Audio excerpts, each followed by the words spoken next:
Olá, graça e paz, meus queridos irmãos. Sou o pastor Cícero Pereira, do canal Eu na EBD. Estamos aqui para dar prosseguimento ao quarto e último trimestre de 2019 na lição dos adultos, onde nós estamos estudando o livro de 1ª e de 2ª Samuel. A revistinha traz por tema, o tema geral da revista é o governo divino em mãos humanas, liderança do povo de Deus, no livro de 1ª e 2ª Samuel. Bom, meus irmãos, muito obrigado a todos os inscritos do canal. Você que ainda não é inscrito no canal está assistindo esse vídeo pela primeira vez, entra lá no canal, dá uma olhada lá, de repente você se identifica com o conteúdo. Esse canal ele tem por objetivo disponibilizar os slides, em PowerPoint para você que é professor, professora, superintendente da escola bíblica, você que dá aula na escola dominical. Então, toda semana eu tenho o compromisso de disponibilizar para vocês esses slides, certo? Abaixo do vídeo tem um link, você clica nele e ele vai abrir uma página de download. Lá você faz o download em PowerPoint, você leva para a sua igreja. Para isso você precisa ter um notebook e uma TV de LED ou um data show, tanto faz, certo? Bom, meus irmãos, antes de nós iniciarmos aqui a aula, eu queria lhes fazer uma recomendação ou uma indicação dessa faculdade de teologia, Faculdade Teológica Bethesda. Eu estudo nessa faculdade já tem alguns anos, conheço o diretor ou reitor da faculdade, que é o pastor César Cavalcante. Não estou sendo pago para divulgar aqui não, tá? O pastor César Cavalcante é esse aqui, eu conheço. Esse aqui, o professor Dr. Augusto Nicodemos, também já tive o privilégio de participar das palestras. Também Luiz Saião, também já fui em algumas palestras dele. Ou seja, esses homens que aqui estão, Dr. Ricardo Bittencourt e Hernandes Dias Lopes, também já fui. O Hernandes Dias Lopes ainda não fui na palestra deles não, mas esses outros três eu conheço de perto, certo? Então por isso estou indicando aqui. Eu faço alguns cursos aqui nessa faculdade, apesar de eu nunca mencionar, mas achei por bom neste vídeo eu estar mencionando para vocês, porque é uma faculdade séria, a qual eu estudo há um bom tempo e posso indicar sem medo algum. Material didático dispensa comentário, tá? Está aqui o fundamental, o básico, tem também aqui outros cursos, até o bacharel, defesa da fé. Você quer ir debater com as seitas, heresias, uma das seitas aí que você deve conhecer, Testemunha de Jeová. Você não precisa se esconder quando você vê os Testemunhas de Jeová não, tá? Os TJ. Adquira esse curso aqui que você vai estar tendo argumento para debater com eles. Também queria mostrar aqui, deixa eu ver se eu encontro aqui, a página onde ficam os cursos, né? Eu também faço o curso Escola de Pregadores, indico para você, irmão. A Escola de Pregadores é um curso assim fantástico. Você que é pregador, pastor, você que fala e ensina a palavra de Deus, eu recomendo esse curso. Ele é totalmente 100% online. Já concluí, recebi meu certificado. Está aqui o curso online, muito bom, são 10 módulos, onde você, desde o começo da introdução, como você monta o seu sermão, desde a introdução, os aplicativos que ele nos ensina, certo? Você já ouviu falar em insight? Quando Deus te dá um insight, você sabe o que é um insight? Você sabe como montar seu sermão? Você sabe o que é um sermão dividido 3x4? Então, você sabia que dá para desenhar o teu sermão? Meus irmãos, as minhas ministrações de hoje, depois desse curso, não se compara mais com alguns anos atrás. E olha que eu prego já tem um bom tempo, tá? Princípio 3x4, o que é princípio 3x4? O princípio de Hollywood que ele ensina aqui, que é a introdução. A introdução faz toda a diferença. Gatilho mental, erros que nós pregadores devemos fazer, conexão com maior percentual de audiência, ou seja, você está pregando e aquele pregador fala, não fala nada com nada. Quando você vai ver, só passou 10 minutos. E o pregador ele perde ali o seu público completamente. Então, essa aqui é a página, né, dos cursos.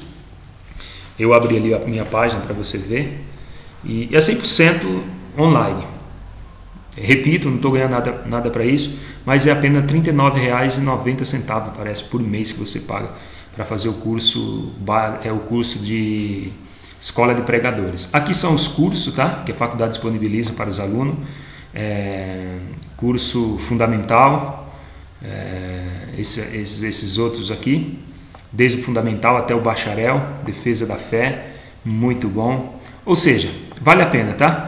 Como que você faz para adquirir esse curso? Não estou vendendo, mas você pode vir aqui, acho que no site aqui da faculdade, vou mostrar aqui de novo, repito, o material didático não tem igual, o preço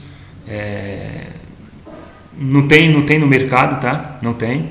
Você pode estar também assistindo o programa Crescendo na Fé, de segunda a sexta, na Rádio Adora FM, às 11 horas da manhã, acho que é 97.3. Depois você dá uma olhadinha com mais tempo, aqui o foco não é esse, mas eu só queria mostrar aqui a página da Faculdade Teológica Bethesda, né, o site aqui. Depois você pode pegar o contato da faculdade e entrar em contato aí para você ver quanto que está saindo o curso, mas você pode, aqui mesmo acho que tem um preço. Tem aqui, ó, o curso fundamental, que é o básico, né, tá aí R$600. O médio 6 vezes 240, ou seja, 1.440. Tem o bacharel também e outros cursos aí, certo? E aqui está o endereço, os contatos da faculdade. Então recomendo, porque é de suma importância para o nosso crescimento, conhecer a palavra de Deus. Eu já estudo nessa faculdade já acho quase 10 anos já, de 7 para 8 anos. Tenho feito alguns cursos e graças a Deus tenho sido abençoado grandemente. Pastor César Cavalcante é um homem de Deus e vale a pena sim você conhecer essa faculdade, certo? Tendo dito isso, meus amados, não estou vendendo curso nenhum aqui, não ganho nada para isso, mas acho que é bom, a gente tem que passar para os irmãos. A lição lição número 7, Davi o rei ungido, é o que nós iremos tratar dentro dessa lição. Repito, o foco aqui não é ensinar você a ministrar a sua aula, não, é disponibilizar aqui os slides. Então, vou só mostrar como que é feita a dinâmica desses slides, ou a dinâmica da sua aula, como você deve ministrar a sua aula. Você pode editar esses slides, são todos editáveis, certo? O textuário se encontra em 1 Samuel 16:13, diz assim: Então Samuel tomou o vaso do azeite e ungiu no meio de seus irmãos, e desde aquele dia em diante o Espírito do Senhor se apoderou de Davi. Então Samuel se levantou e se tornou a Ramá. A verdade prática diz que o propósito da unção é capacitar o obreiro para desempenhar a obra de Deus e autoridade, com autoridade vencer os gigantes. Então, o propósito da unção aí é capacitar-nos como obreiro para vencer os nossos gigantes das nossas vidas. Cada um tem seus gigantes a vencer, certo? A leitura bíblica em classe se encontra também em 1 Samuel, do 1 ao versículo 13, como de costume. Não irei fazer menção do texto, para nós ganharmos tempo aqui nesta pré-aula, beleza?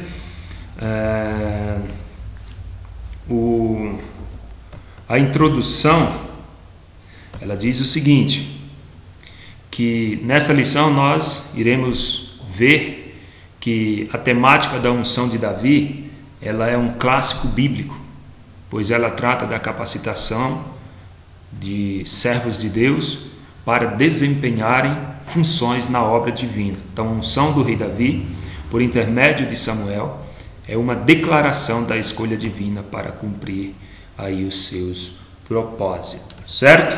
Então, os pentecostais, eles ensinam que tudo o que fizermos para a obra de Deus tem de estar sob a direção do Espírito Santo. Isso é verdade. Tudo tem que estar na direção do Espírito Santo.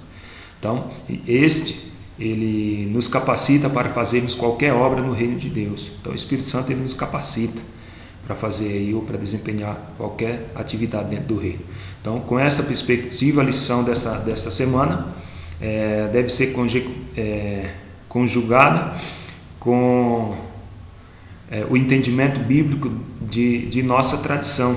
Ou seja, procure sempre enfatizar aí os seus alunos, quando você for dar aula, que para qualquer empreendimento no reino de Deus, nós devemos o quê? Executá-lo sobre a capacitação do Espírito Santo. Então, à luz do livro de Atos dos Apóstolos, o batismo do Espírito Santo é a capacitação divina para o empreendimento da evangelização. Tendo dito isso, nós já vamos para o tópico 1. O tópico 1 fala sobre Davi, o rei ungido. O tópico 1 ele traz três subtópicos. No primeiro nós vamos falar do significado e propósito da unção de Davi. No segundo subtópico nós vamos falar do simbolismo da unção de Davi.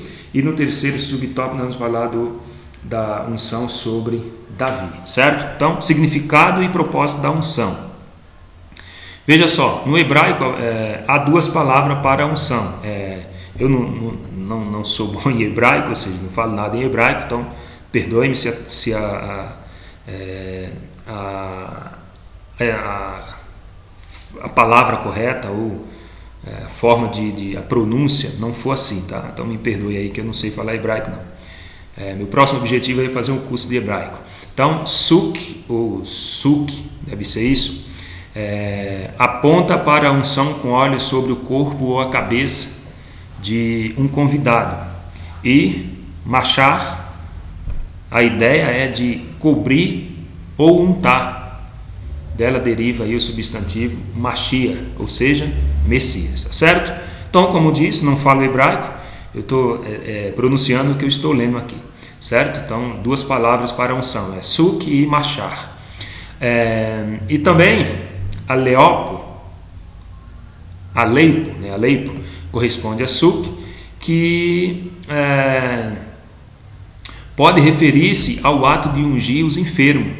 E crio, acho que deve ser assim, perdoe-me se a pronúncia não estiver correta, corresponde-se a machar, que deriva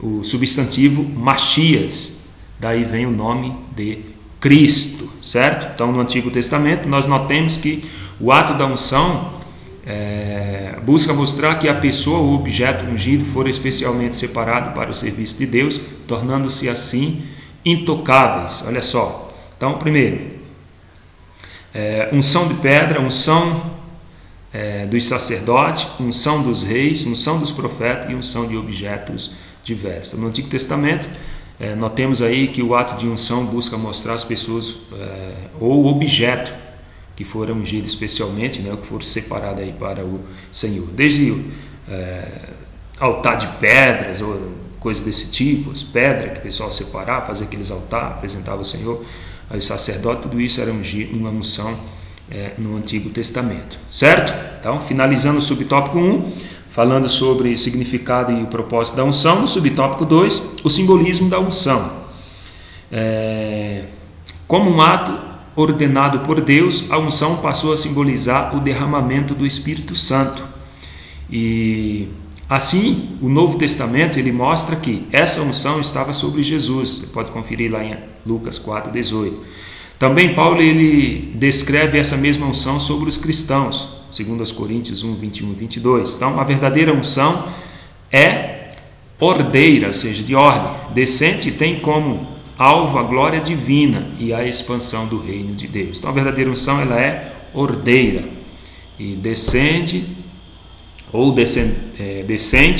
e tem aí como alvo a glória divina, certo? Subtópico 3, ainda falando da unção do rei Davi, o rei ungido, significado e propósito da unção. Aqui nós vamos falar no 3, a unção sobre Davi, ditamente ou propriamente dita. Os filhos de Jessé, né, que eram os irmãos de Davi, passaram diante do profeta Samuel, mas nenhum deles foi escolhido, embora o profeta Samuel ele se impressionasse com a postura e a paciência daqueles e a aparência, desculpe, daqueles jovens. Ou seja, as aparências elas enganam, porque Deus ele não vê o exterior somente, ele vê o interior, né? Essa figura aqui ela ilustra muito bem a cenoura, né?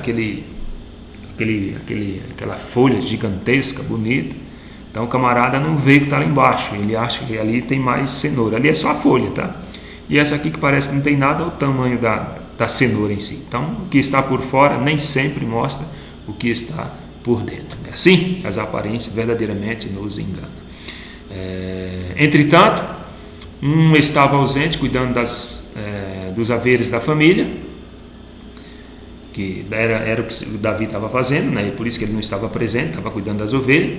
E Davi foi ungido ali no meio de seus irmãos, e a partir daí o Espírito do Senhor, o Espírito de Deus, se apoderou de Davi, concedendo aí sabedoria, também poder, orientação, para que Davi pudesse cumprir os propósitos divinos. Só podemos cumprir os propósitos divinos se o Senhor nos conceder aí o Teu Santo Espírito, derramar sobre nós o Teu Santo Espírito, porque Ele nos dá orientação, nos dá poder e nos capacita para tal ofício, certo? Finalizando o tópico 1, o ponto central do tópico 1, para fecharmos, a unção, ela capacita o obreiro para desempenhar a obra de Deus. Então, a unção, ela nos capacita para desempenhar o nosso trabalho dentro da obra. Davi, o rei que era servo. O tópico 2, ele traz para nós 3 subtópicos também. No subtópico 1 iremos falar sobre o ungido servindo. No 2, o Espírito do Senhor que se retira de Saul. E no subtópico 3, Deus levanta autoridades, ungindo, servindo. O ungido, né, na verdade, ou seja, Davi foi ungido, mas mesmo assim ele continuou servindo o Senhor, né, servindo ali, fazendo suas atividades, a qual ele fazia como servo. Davi, sendo ungido, não abandonou a sua posição de servo e fez isso até que chegasse o momento de assumir o trono. Então sua atitude de servo foi estratégica para que Deus o colocasse na corte de Saul. Mesmo sendo ungido, ele continuou fazendo aí as suas atividades como servo, cuidando das ovelhas de seu pai, e não tentou aí com as suas próprias forças, os seus méritos, se apossar do reino antes do tempo. Então o Espírito do Senhor se retira de Saul. Olha só, Saul por sua vez passou a ser assombrado por um espírito mau que ali estava por expressa permissão do Senhor. Então, para alcançar essa profunda melancolia na alma, o servo Davi foi convidado e levado à corte. Então, toda vez que o espírito maligno se apossava de Saul, ele ficava perturbado. Chamavam então Davi e ele com a sua harpa ali tocava, e aquele espírito mau saía e Saul ficava mais aliviado. E subtópico 3, falando aqui de Davi, o rei que era servo, Deus levanta autoridades. Veja só, Davi esteve muito tempo com Saul, mas em momento algum relatou a unção de Saul de Samuel sobre a sua vida, ou tentou aproveitar-se da vulnerabilidade do rei para matá-lo e assumir o reino. Antes participou de lutas em seu favor. Então, em hipótese alguma, Davi ele se apoderou aí tentou levar vantagem devido à vulnerabilidade do rei, devido ao rei estar totalmente desprotegido, não tinha mais a proteção de Deus. Davi tinha condições muito bem de executar Saul, mas não fez isso, preferiu esperar no Senhor, tá certo? Então, só no momento certo é que foi aclamado o rei.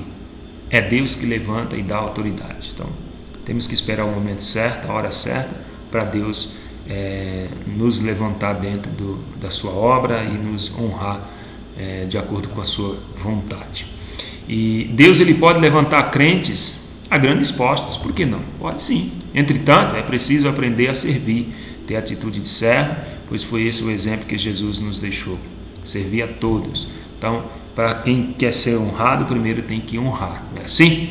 Finalizando o tópico 2, nós vamos para o tópico 3. A síntese do tópico 2 diz o seguinte, que Davi ele não abandonou sua posição de servo, e fez isso até que chegasse o momento de assumir o trono. Isso é importante, né?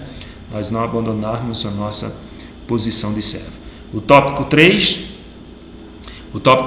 nós iremos falar Davi, o rei que era guerreiro. No subtópico 1, nós iremos falar sobre o gigante Golias. No subtópico 2, iremos falar Davi ungido e cheio de fé.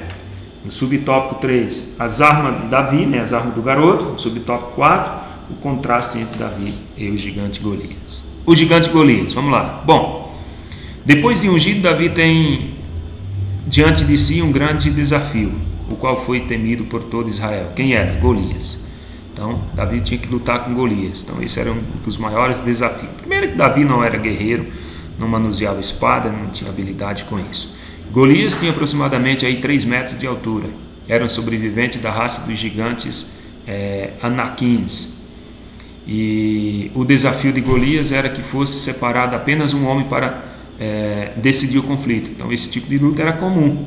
O silêncio de Saul e a apatia do povo era resultado do afastamento do Espírito Santo de Deus. Saul estava com medo, o Espírito de Deus já tinha se afastado dele, então ele sabia que a guerra estava, aquele combate, né, estava perdido, e nem o homem dos soldados de Saul queria enfrentar Golias. Então, Davi ungido e cheio de fé. Olha só, o pai de Davi envia-o ao acampamento para dar provisão aos seus irmãos, e ali ele viu a afronta do gigante. Então, Golias já vinha desafiando o povo de Israel aí há 40 dias. Então, todos os dias ele estava afrontando o povo de Israel. E ninguém se prontificou ou quis ir para lutar com ele. Davi perguntou então para alguém o que seria dado àquele que matasse o filisteu.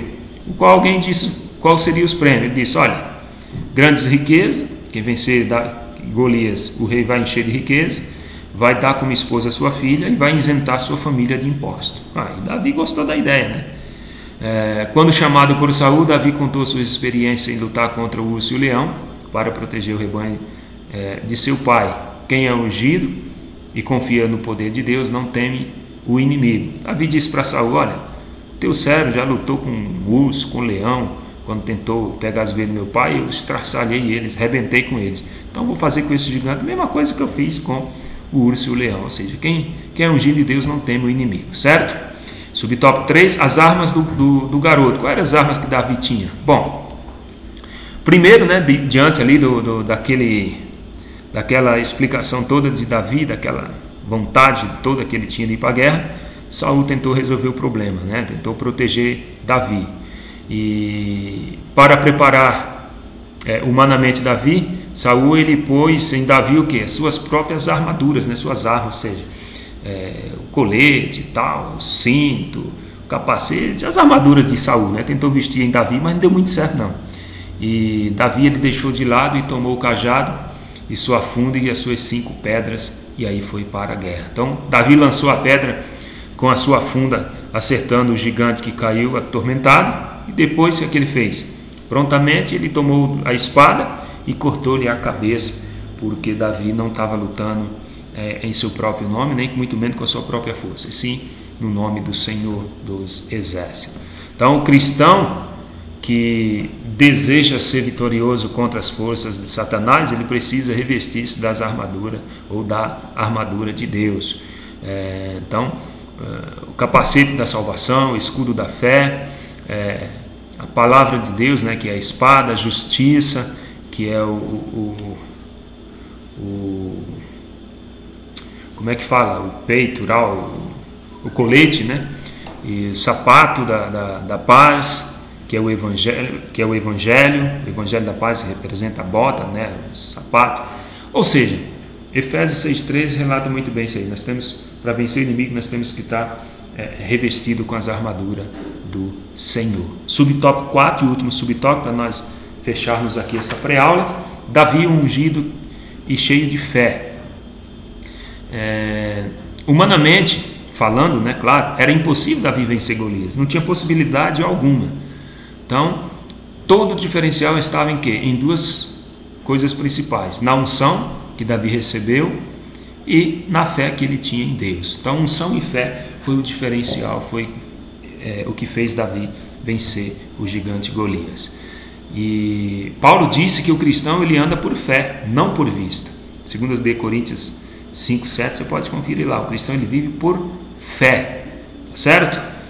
E enquanto Golias buscava manter sua fama de grande guerreiro e de um campeão de batalhas, Davi ele não guerreava ali suas guerras, mas sim as guerras do próprio Deus, do próprio Senhor. Pois o propósito de Davi ali era exaltar o nome do Altíssimo, o nome de Deus. E foi assim que ele fez e Deus o deu a vitória, certo? Concluindo, Deus procura homens e mulheres para entregar-lhes grandes responsabilidades. Ele não conta somente com a posição física, social, intelectual de alguém, mas para a sua condição espiritual, pois isso ele olha o coração, por isso ele olha o coração do ser humano e não somente o exterior. Foi dentre os filhos de Jessé que Deus serviu-se de um servo segundo o seu coração. Deus unge e separa pessoas humildes para a sua obra, que esteja pronta para viver pela fé e que não tema enfrentar o inimigo. Tá certo, meu amado? Ficou aí essa pré-aula. Aconselho você baixar esses slides, levar para a sua igreja, é gratuito, você não paga nada. E Deus abençoe, até a próxima semana, até a próxima aula, se Deus assim nos permitir. Tudo isso e muito mais nós fazemos dentro do reino, se for da vontade dele.